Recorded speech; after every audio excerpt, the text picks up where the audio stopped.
Aji November 1 day, Nagaland Government Higher Secondary School Employees Association Prataika Naga Annual Conference ke commemorate kuigna seminar ekta ICO conference ho Dimapur palushe. Seminar naga theme do changing the narrative thagishe aro yate duita guest speakers aishe. Dr. Akam Longchari kun student in conflict transformation naga co-founder aro Morong Express naga publisher ase aro Dr. Teyesinyo Keditsu kun poet, educator aro cultural conservationist ase. Idu program loa itia sabo.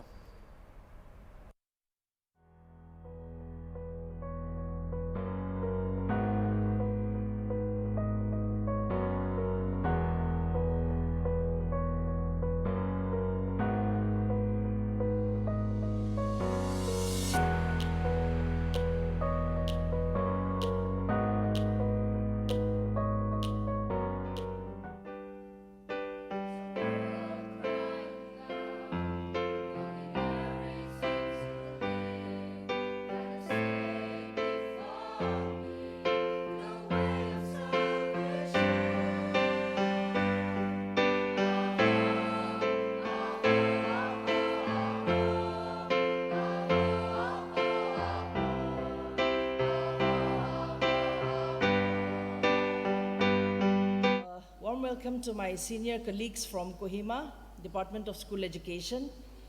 Welcome to all my friends and principals, senior principals, vice principals, PGTs, and also our students from the various 6 schools in Dimapur area.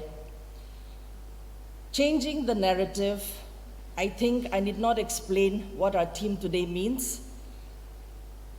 We have 2 revolutionary guest speakers in our midst, Dr. Akam Longchari and Dr. Teyesinyo Keditsu. These are personalities that need no introduction at all. These are household names for us. I warmly welcome both of you, sir and ma'am, to our gathering here. As a storyteller, I must confess that I have a weakness for beginnings. In my field of literature, we often return to Aristotle's old prescription that every story must have a beginning, a middle, and an end. And I've often wondered whether that holds true only for fiction, or whether our histories, our institutions, and even our ways of knowing also follow the same arc. So today, I will try my best to tell this story through the lens of ideas. Because the story of the government school is actually a story about the mind, ours and the minds of our pupils, how it was colonized and how it can be set free. My preoccupation with pedagogy grew out of the classroom itself. As a government college teacher, we deal with a wide and challenging demographic of students. Many of our students, yours and mine included, are from rural and low-income backgrounds. Our work is not only teaching, only in the classroom. I think you will agree that what we do is counseling, rehabilitation, social work, ministering spiritually, the list goes on. These experiences drew me towards pedagogy. I see it as a way of reimagining the practice of education. They led me into action research on alternative ways of teaching and learning, compelling me to ask whether both student and teacher are not, in truth, lifelong learners whose processes unfold in tandem. Paulo Freire's life-changing book, Pedagogy of the Oppressed, confirmed this suspicion. His call for critical pedagogy, for an education grounded in dialogue, reflection, and mutual transformation resonated with the realities I saw daily. Freire reminds us that knowledge cannot be handed down, only shared, and that the teacher's own unlearning is as vital as the student's discovery. His insistence on contextually rooted, culturally alive pedagogy strengthened my conviction that education must begin from where we stand, from the textures of our own language, community, and experience. At present, my academic research work is focused on the first foundational level, that is from 3 to 8, ages 3 to 8. But I believe all of us in our own classrooms are already evolving pedagogical interventions, consciously or unconsciously, adapting, experimenting, and trying to humanize a system that too often forgets its human core. There is reimagining happening. We are all doing it. But as your president has shared, to understand what is holding us back, we must start at the beginning of the government school story in 1835, when Thomas Babington Macaulay sat down to write a document that would change the destiny of this subcontinent. It was called the Minute of the Indian Education. I have it on PDF on WhatsApp and I'll forward it. I think it's essential reading for all educators. In it, Macaulay proposed that the British should create, and I quote, a class of persons Indian in blood and color, but English in taste, in opinions, in morals, and in intellect. That one sentence, dressed as education policy, we now know was actually psychological warfare. It aimed to create a colonized people who would think like the colonizer while living among the colonized, of and also a part of the people. It replaced centuries of local learning, oral traditions, storytelling, apprenticeship, community knowledge, with an imported model that prized imitation over imagination, obeisance over originality. Our school system, and here we're talking about the system, we're not talking about us, as we know it today, was born in that moment. It was never designed to make us free. It was designed to make us obedient, docile, and easy to rule. The British did not need to chain us if they could train us to believe in their idea of progress. When we look at the government school system in Nagaland, as actually in most other parts of this country, we see the long shadow of that moment. The missionaries and administrators came with books and Bibles, yes, but they also came with a blueprint for remaking the mind. English became the new gatekeeper of intelligence. The child who could recite Wordsworth was considered educated, and the one who knew how to plant millet or weave shawls was seen as backward. The bell replaced the bird song, and the timetable replaced our seasons. The oral became written, the communal became hierarchical, the child's sense of the world was rearranged, away from the village, the forest, the field, toward the textbook, the exam, the certificate. A thinker who changed my life, and I always draw on and mention wherever I get the chance to speak, is Ngugi wa Thiong'o. And in his wonderful book, Decolonizing the Mind, he describes this process as the colonization of the imagination. He writes that colonial education did not simply impose a new language. It planted, I quote, a cultural bomb meant to annihilate a people's belief in the richness of their own names, histories, and tongues. In Kenya, the example that he gives in his book, the child who speaks Gikuyu in school was punished, shamed, and made to wear a metal plate inscribed with the words, "I am stupid." English became the measure of intellect and advancement, while African languages were cast as relics of backwardness. Through this linguistic violence, the colonizer ensured that Africans would begin to see themselves through the eyes of Europe, splitting the self, creating a hierarchy between the language of home and the language of power. What Watyongo insists is that this was not an accident of policy, but a deliberate strategy of domination. The bullet was the means of physical subjugation, he writes.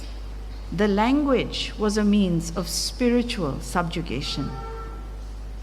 By disconnecting people from their mother tongues, colonial education severed them from the memories of their songs, their metaphors, and their moral universe. The classroom became the first battlefield where the war for the soul of the colonized was fought. Watyongo's call, therefore, was not merely for the use of African languages in literature and education.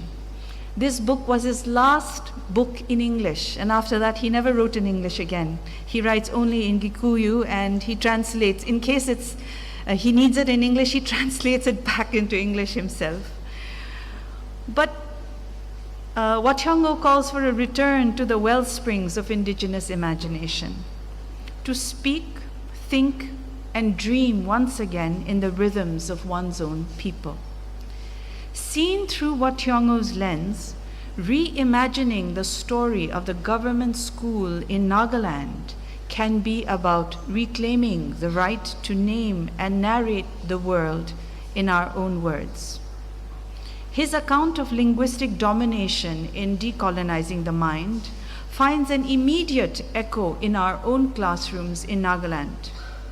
For many of us, the punishment of children for speaking Nagamese or even for using their mother tongues within school premises has been a quiet, everyday ritual of colonial inheritance. For most of us, ourselves, it has also been a common childhood experience. And sadly, even now, for some of us, an experience that perhaps not personally, but institutionally, we are required to recreate for our students when we enforce such a prohibition in the schools where we work. The message, though unspoken, is clear. Knowledge belongs to English, and English belongs to someone else. Our children grow up learning that fluency is a form of virtue, and accent is a People are schooled to accept reality. They are educated to create or recreate one. In other words, education, when truly imparted, empowers free and conscious beings. By rejecting the status quo, they take the responsibility in creating the new. Ironically, it is this very notion of change that causes fear in the hearts of the powerful. And in their pursuit for power, their need to control education and subdue the voices of conscience becomes inevitable. Clearly, one must ask, if education is designed to limit imagination, suppress free and critical spirit, and numb one's capacity for social change, what then is the purpose of education?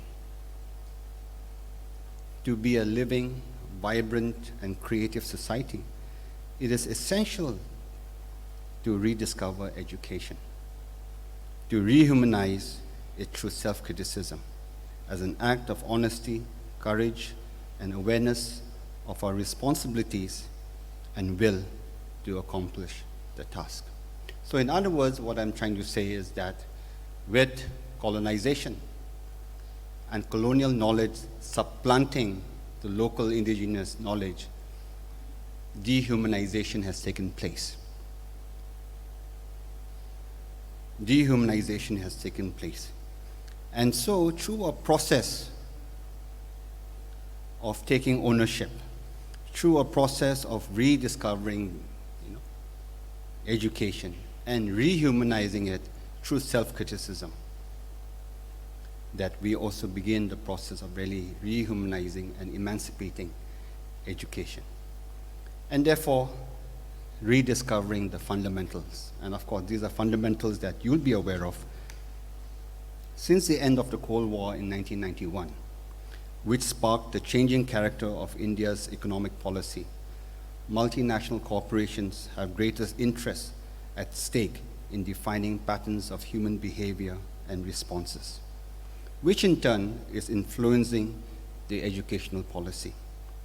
These shifting trends are certainly impacting education in the Naga context as well. So for education to be a true catalyst of social change, the process could begin by one, rediscovering the three fundamental elements of knowledge. And if I can just put it this way, I think of the Naga herd, the three stones, the fireplace. I think you can see these three cups. So let me say that these are the three stones. And one stone is truth, the second stone is morality, and the third stone is technique. So these are the three fundamental elements of knowledge: truth, and we have it also in the Morung system, right? About storytelling, about who we are, about what we are, and of course morality in terms of values, and of course technique in terms of skills. So even in the traditional Morung, you would be educated through these basic principles of who we are as a people, the question of truth, storytelling, the question of values, what kind of value systems that we have, and also in terms of the skills where we learn the ways of living.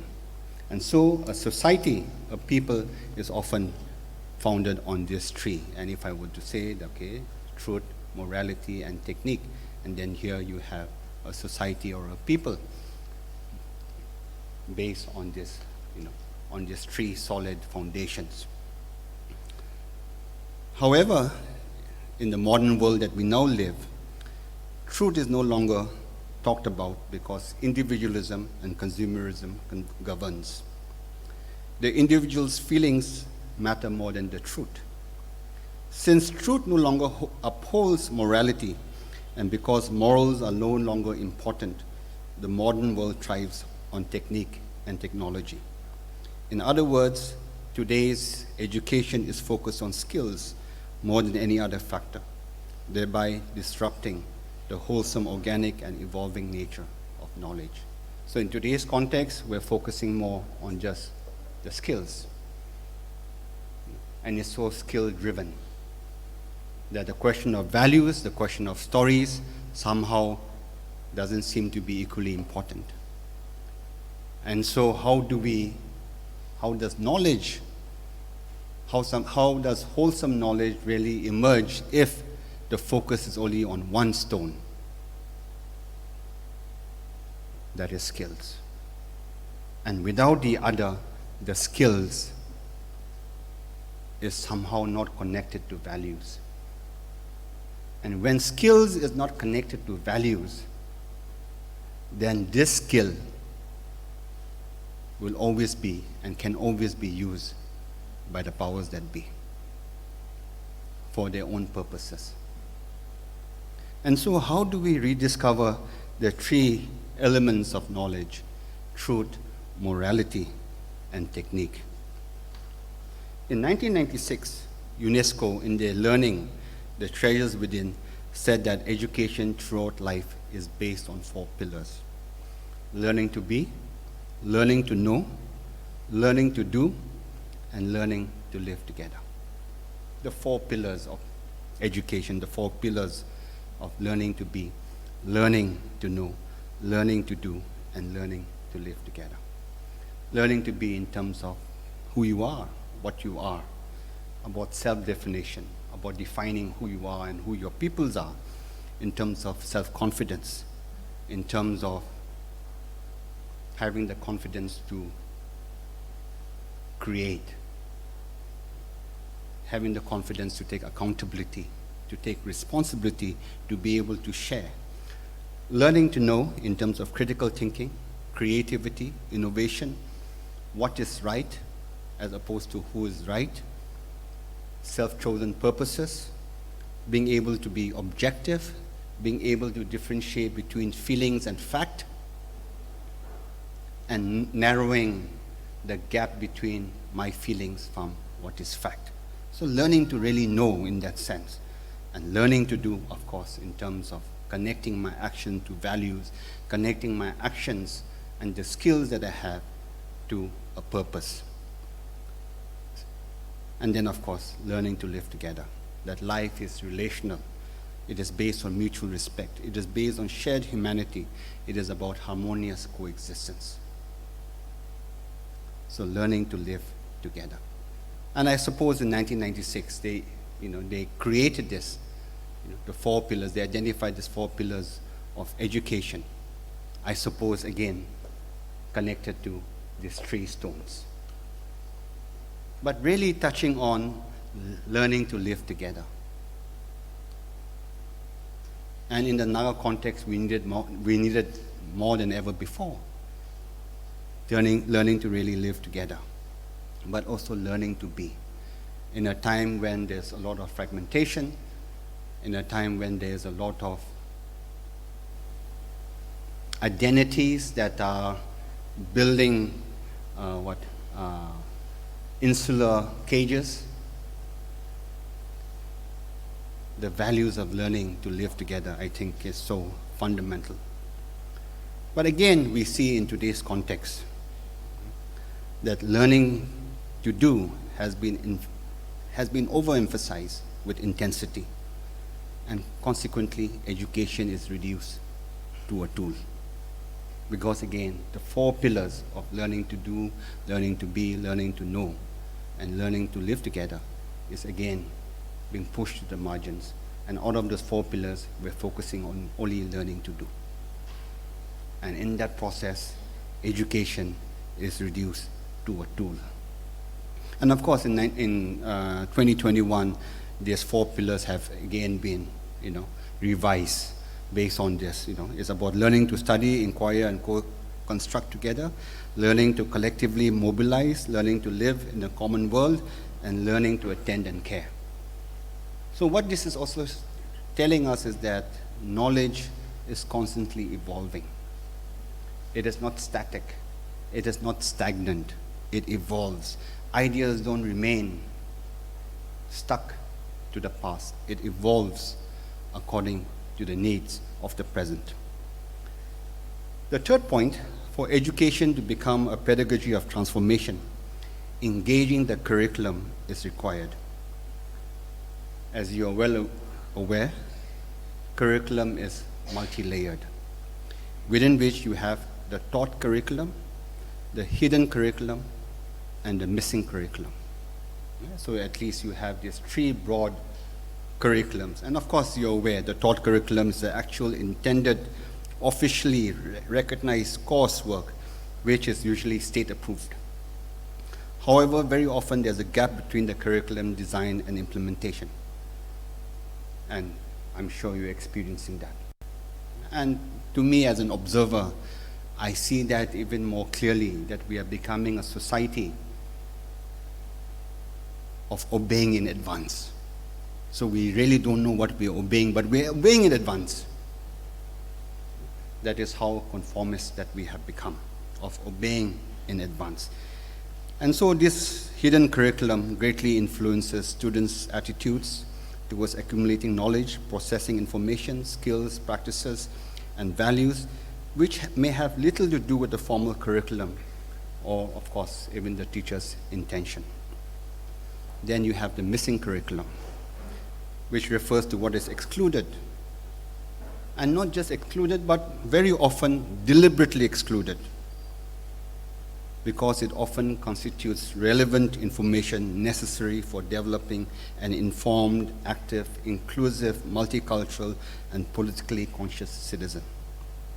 The missing curriculum generally includes issues that are seen as controversial by the state and may consist of historical narratives or social events as well, using the methods that avoid inclusive, participatory, or democratic procedures. This omission effectively restrains nurturing and developing critical thinking processes. And so, as Naga people, a Naga recovery process of the fundamental needs to involve a truthful assessment of the hidden, taught and missing curriculum is essential. It is by critically reflecting on these three aspects of curriculum that the existing gaps between the formal curriculum and the historical, political, social, and economic realities needs to be identified and addressed. I don't know whether the government of Nagaland or the education department would be willing to engage in this process of really having a truthful assessment and looking at the gaps at the taught, the missing, and the hidden curriculum. But without this critical engagement, I don't think the decolonizing of education will really advance.